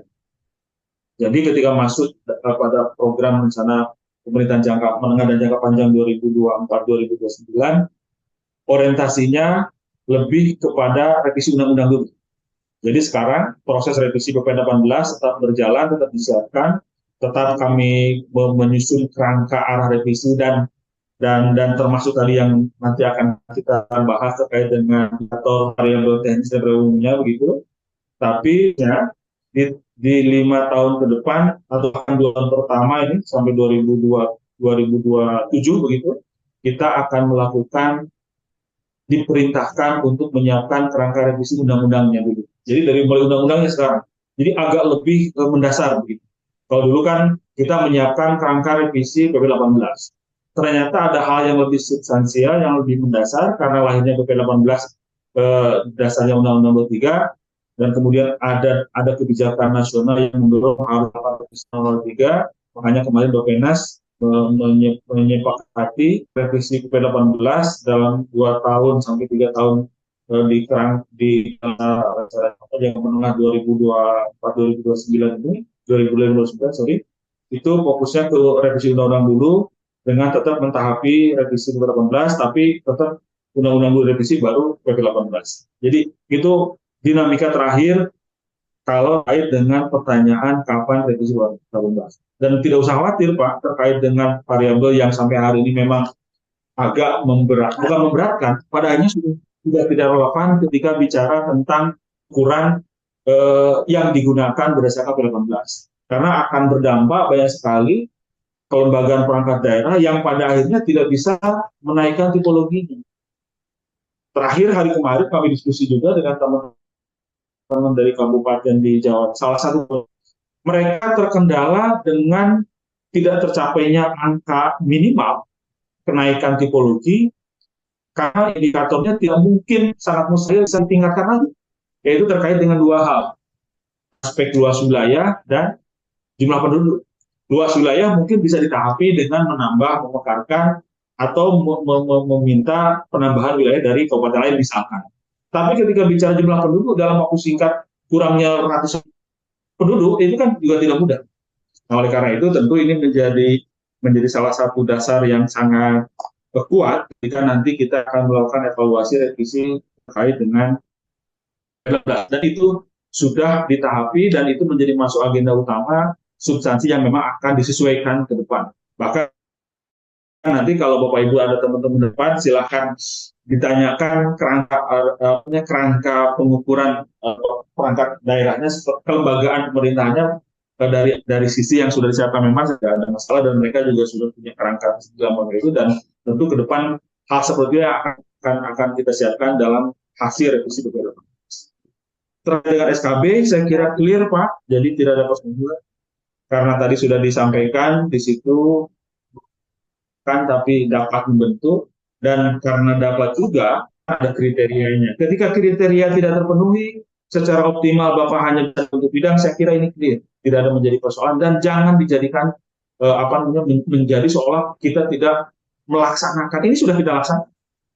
Bahkan sudah sangat optimal saya kira teman-teman melaksanakan apa yang menjadi kerangka aturan. Kerangka aturan itu dari mulai undang-undang, PP gitu kan, kemudian Perpres, Impres, termasuk juga kerangka kebijakan dalam bentuk surat-surat keputusan bersama. Saya kira teman-teman di IGUS sudah sangat optimal, jadi clear selama tidak ada larangan dari sisi undang-undang dan PP. Dan SKB juga sudah terpenuhi, di situ kan hanya menuliskan begitu dapat membentuk, kalau tidak artinya ya paling optimal bidangnya. Tinggal bagaimana seperti yang kami sampaikan di awal pada pengantar diskusi tadi, yang harus kita kedepankan adalah pendekatan fungsional, bukan pendekatan struktural. Jadi menggunakan apa yang menjadi kondisi existing hari ini.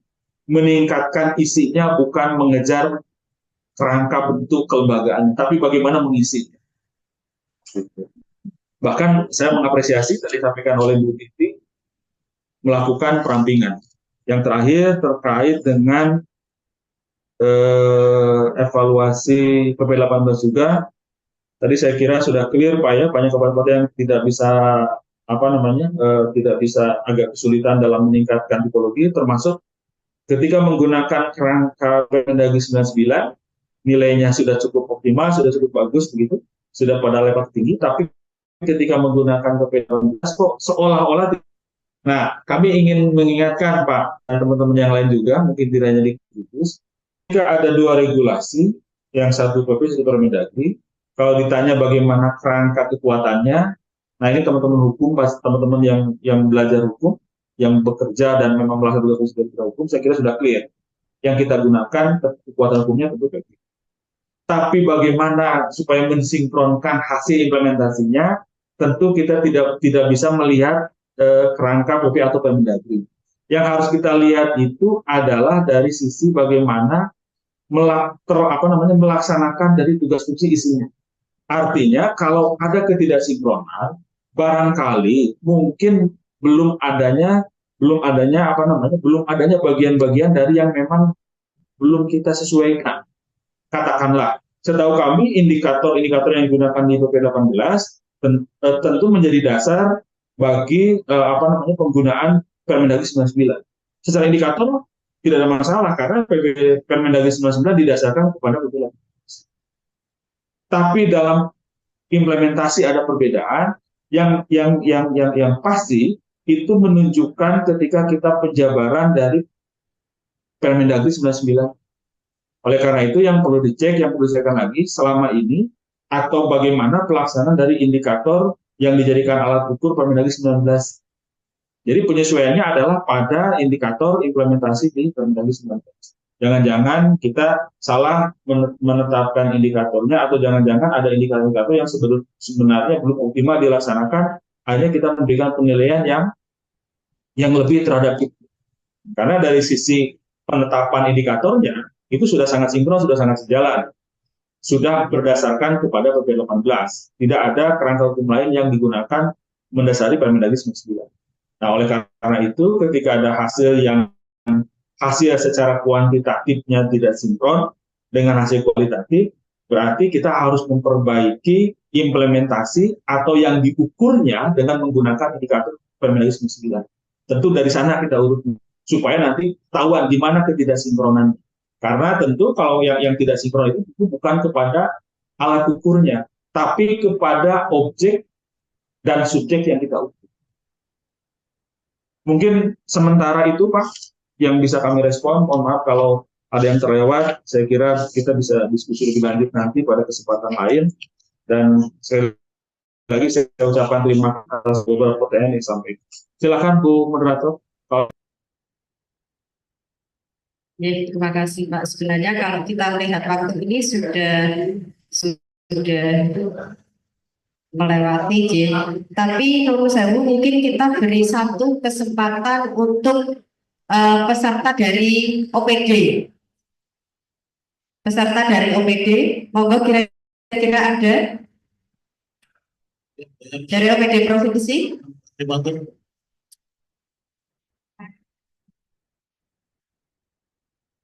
Karena tadi dua penanya tadi dari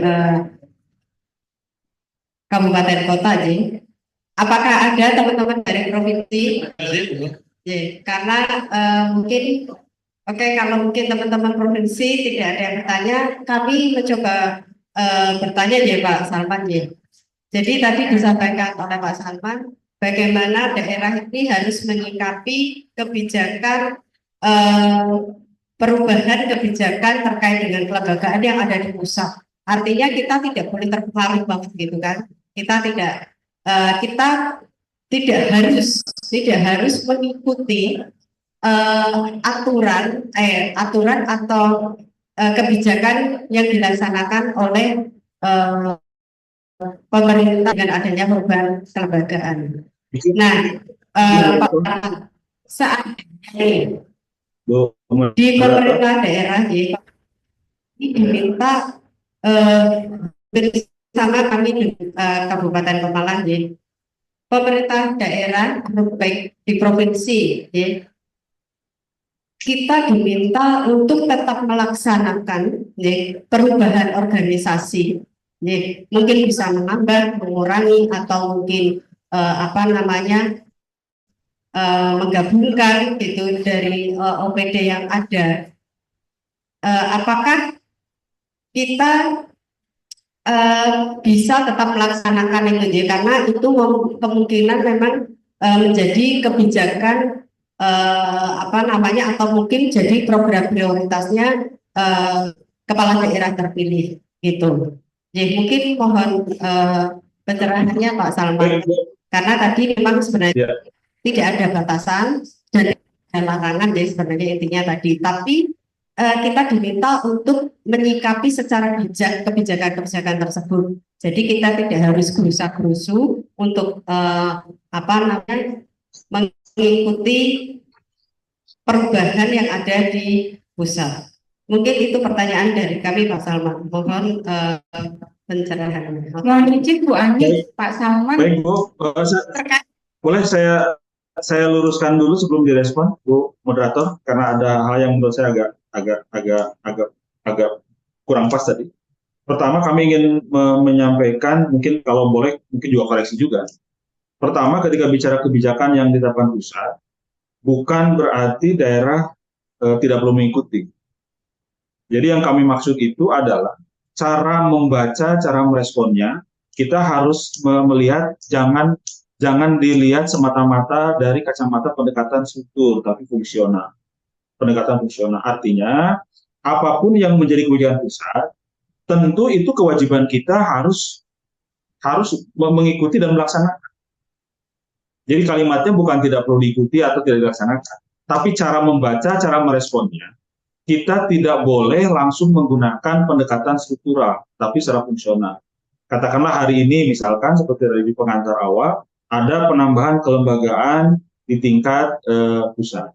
Nah pertanyaannya, ada tidak undang-undang, ada tidak kebijakan bahwa daerah diperintahkan untuk menambah? Kan tidak ada. Artinya kita melihat, membaca, merespon itu bukan semata-mata karena di pusat ada penambahan kelembagaan begitu, ada penambahan jumlah kementerian KF, kita langsung merespon dengan ikut. Padahal jelas-jelas tidak ada undang-undang yang memerintahkan, jelas tidak ada kebijakan yang menghimbau menambah. Nah itu yang menurut saya harus diluruskan. Tapi ketika ada kebijakan, apalagi ada undang-undang yang memerintahkan harus menambah, nah saya kira clear, tidak perlu didiskusikan. Itu sudah jelas perintah undang, sudah jelas perintah kebijakan. Nah kemudian kalau dikaitkan dengan isu ekonomi kreatif, Pak ada kan kebijakannya, ada dasar regulasinya SKB, setingkat SKB. Ini teman-teman Biro Hukum lah harus bisa mengklirkan bagaimana kedudukan hukumnya SKB. Dari sisi SKB, di situ pun bukan berarti diperintahkan kewajiban dibentuk. Di situ kan juga kalimatnya, makanya kami pertegas, di situ adalah bagi Pemda yang memenuhi 5 kriteria itu dapat membentuk. Jadi SKB itu jangan dibaca bahwa SKB memerintahkan untuk dibentuk, tapi itu kan kalimatnya penggunanya dapat. Nah, saya kira ini harus hati-hati betul ketika merespon, membaca, menyikapi, melaksanakan kebijakan yang dikeluarkan oleh pemerintah. Jadi kami ingin meluruskan, mengoreksi terkait dengan ketika adanya kebijakan, bukan berarti daerah tidak perlu mengikuti. Kami hanya mengingatkan cara membaca, cara meresponnya, jangan langsung direspon secara menggunakan pendekatan struktural. Kita mulai membaca, merespon kebijakan dikeluarkan secara fungsional. Oleh karena itu, ketika langsung kita menyebutkan bukan isu adanya SKB, kita baca betul baik-baik, itu kan hanya menggunakan kalimat dapat. Oleh karena itu kan baru pilih. Saya kira itu sebagai bentuk koreksi dan bentuk memperbaiki apa yang tadi sudah disampaikan oleh Ibu Moderator, dan kami juga menekankan bahwa prinsipnya semua kebijakan tetap adalah menjadi kewajiban kita untuk dilaksanakan. Tapi ketika ada persoalan yang seperti yang kita diskusikan hari ini, nah kami mengingatkan teman-teman supaya jangan langsung dibaca menggunakan pendekatan struktural, tapi kita gunakan cara pendekatan fungsional. Toh pada hari ini ketika bicara, kalau ditanya dasar hukum ada tidak undang-undang yang memerintahkan segera menambah, kan belum ada undang-undang itu. Makanya kami sampaikan belum ada undang-undang, kita masih menggunakan kerangka Undang-Undang 23, kita masih berpegang teguh pada PP 18 walaupun dalam proses nanti akan kita revisi. Artinya ketika ada persoalan seperti ada fenomena seperti ini, kita melihat dari pendekatan sudut fungsional. Maksudnya adalah strukturnya tetap, tapi kita mengoptimalkan fungsi-fungsi yang sudah existing hari ini. Jadi tidak langsung dibaca, tidak langsung direspon, harus menambah. Karena tidak ada ketentuan undang-undang, tidak ada ketentuan PP yang memerintahkan ketika ada penambahan KL, atau tadi kami mengilustrasikan, ataupun nanti sebaliknya ada pengurangan jumlah KL, langsung teman-teman daerah merespon juga mengikuti. Tidak seperti itu. Saya kira itu, Bu Moderator, mungkin sebagai bentuk respon. Silakan Bu, kalau memang masih ada atau mau lanjut, karena sudah jam 12. Terima kasih Pak Salman. Jadi clear ya. Artinya itu bukan sebuah kewajiban bahwa itu merupakan satu amanat untuk kita di daerah harus membentuk dinas tersebut. Namun demikian Pak Salman, yang kami tanyakan di pertanyaan kedua tadi, ya, apabila memang ada kebijakan lokal, ya, maksudnya kebijakan dari kepala daerah baru, kita diminta tetap untuk melakukan perubahan struktur di lingkungan perangkat daerah, mungkin secara parsial, ya, mungkin sifatnya, apakah itu juga diperkenankan gitu. Izin Bu, terkait dengan penambahan pengurangan secara secara aturan itu tetap dimungkinkan dan dibolehkan. Karena Undang-Undang 23 sudah jelas mengatur ada 32 urusan selama dalam koridor prinsip pelaksanaan 32 urusan itu, saya kira tidak ada masalah. Baik menambah maupun mengurangi selama dalam koridor. Kemudian yang kedua, sudah jelas dalam PP 18 ada kerangka konsep, ada kerangka metodologi berdasarkan penggunaan perhimpunan. Jadi ketika ada hari ini setelah dilakukan setelah dilakukan pemetaan dan evaluasi, ternyata masih ada beberapa urusan kewenangan yang memang belum terwadahi, atau ada yang perlu ditingkatkan selama dalam koridor PP 18, baik metodologi maupun isinya, tahapannya diikuti sesuai kerangka regulasi, saya kira tidak ada masalah, karena tidak ada larangan juga. Jadi tidak ada larangan bagi kepala daerah, baik itu menambah maupun mengurangi. Yang ada itu adalah ketika ada kebijakan baru sekarang, tidak serta-merta direspon itu dijadikan dasar. Itu maksud saya. Tidak serta-merta dijadikan dasar untuk menambah. Tapi kalau mengurangi clear, karena ada. Saya kira itu Bu ya. Ya. Clear Pak Salman, terima kasih pencerahannya gitu.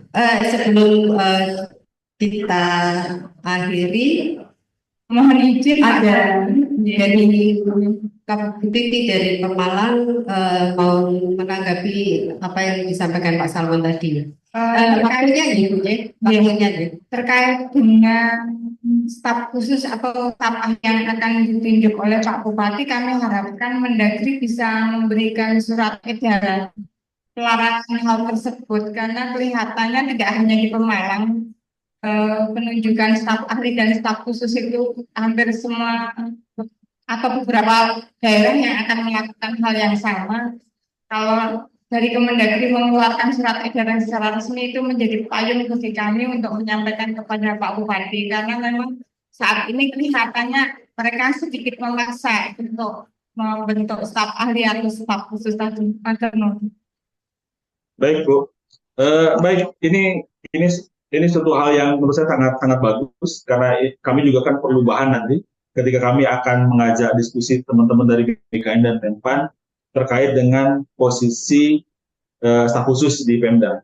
Karena kemarin sudah dimulai kami diskusi dengan Kepala Biro BKN, kami juga mulai mencarikan kerangka dasar hukumnya. Nanti kalau sudah ada kesepakatan, kemudian sudah ada kebijakan di tingkat KL, tentu kalau memang harus dari Kementerian Dalam Negeri, tentu Pak Menteri juga akan akan menyiapkan semacam surat atau apapun namanya. Tapi kalau memang nanti keluarnya dari BKN, dari Menpan, dan kami dapat tembusan, tentu itu juga tidak jadi persoalan. Yang jelas, apa yang disampaikan oleh teman-teman melalui teman-teman dari Pemalang, ini menjadi persoalan yang akan segera dicarikan solusi terbaiknya, kemudian akan disiapkan kerangka regulasinya dari pusat untuk dijadikan dasar pedoman apakah memang betul karena belum ditemukan kerangka aturannya itu menjadi dilarang, atau bahkan nanti ada kebijakan lain, katakanlah dimungkinkan, katakanlah dapat dengan dasarnya apa. Tentu kami sekarang lagi merumuskan dasar kerangka rujukannya seperti apa, Nanti kalau sudah ada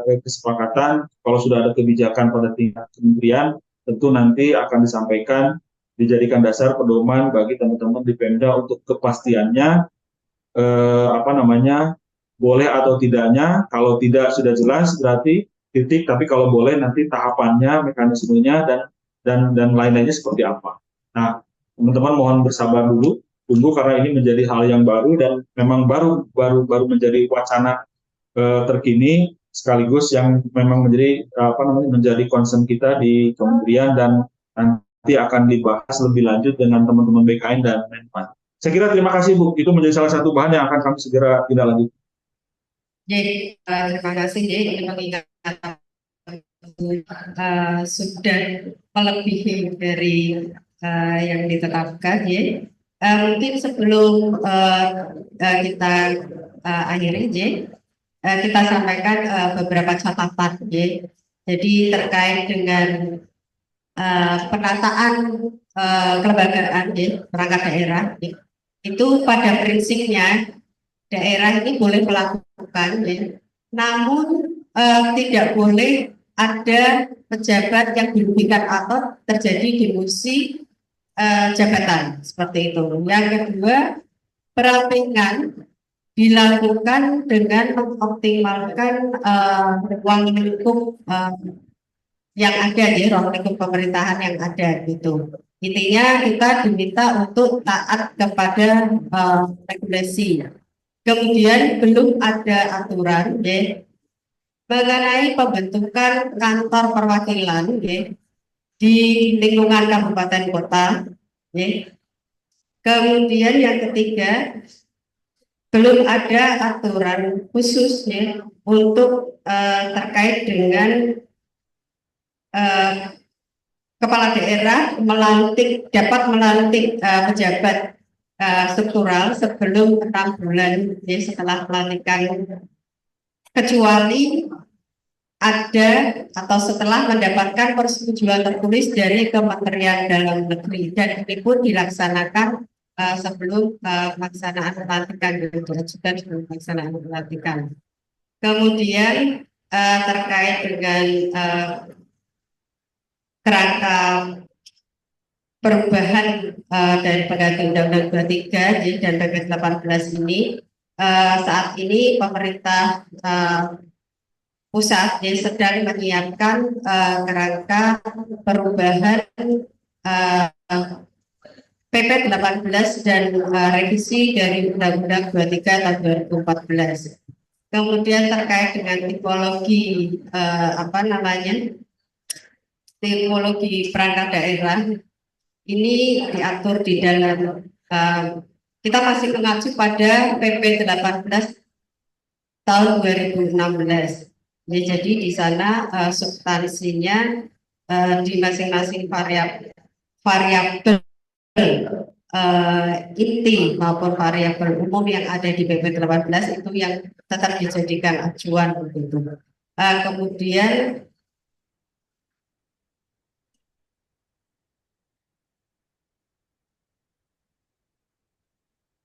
terkait dengan yang tadi menyikapi aturan, ya, atau kebijakan dari pusat, ya, kebijakan pusat ini intinya bagaimana cara kita merespon, ya, jangan semata-mata menggunakan dengan pendekatan struktural,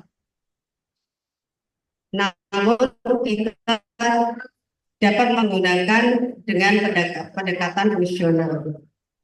Mungkin itu rumusan yang bisa kami sampaikan untuk materi dari Kemendagri siang ini, ya. Untuk itu kita berikan aplaus kepada narasumber kita, Bapak Rally Salman Al-Farisi. Terima kasih Pak Salman atas informasinya, arahannya, dan tentunya pencerahannya. Sehingga harapannya kami di daerah ini juga tidak simpang siur informasi, dan mungkin kami akan bisa lebih menyikapi dengan bijak dalam mengambil langkah-langkah untuk penataan kelembagaan ke depan. Demikian kami akhiri. Wassalamualaikum warahmatullahi wabarakatuh. Waalaikumsalam warahmatullahi wabarakatuh. Mohon izin Bapak Ibu meninggalkan